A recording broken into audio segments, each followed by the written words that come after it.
susunod na programa ay rated PG. Ito ay nangangailangan ng patnubay at gabay ng magulang para sa mga batang manunood.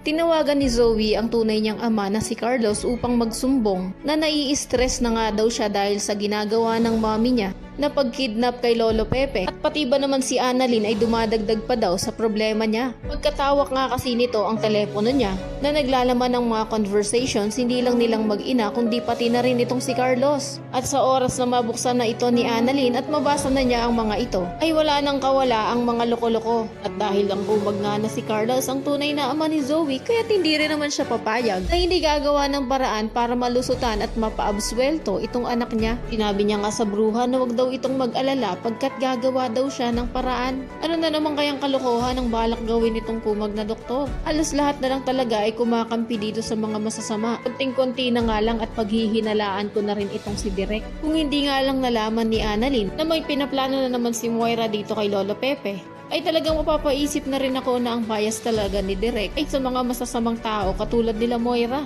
Samantala, speaking of Moira, na itanong nga ni RJ kay Giselle kung ano naman daw kaya ang dahilan ng asawa niyang loka-loka kaya niya dinukot itong tatay nila. Sagot naman ni Giselle na malamang na naghihiganti ang asawa niya dahil mula nga sa pinakamataas na posisyon sa Apex na CEO ay isang sampal sa kanya yon na bigla na lang siyang ginawang janitress ng pamilya Tanyag.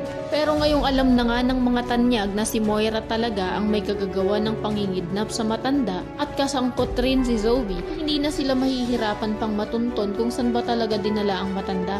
Pagkat panigurado na pipilitin ni RJ na paaminin ang peke niyang anak na si Zoe, pipilitin rin na makipagtulungan sa kanila pang hindi siya tuluyang itakwil nito. Samantala, kaalinsunod ng pagkatuklas ni Annalyn na si Moira talaga ang mastermind, ay ito namang si Balahadja ay tila may plano na nga traitor rin si Moira.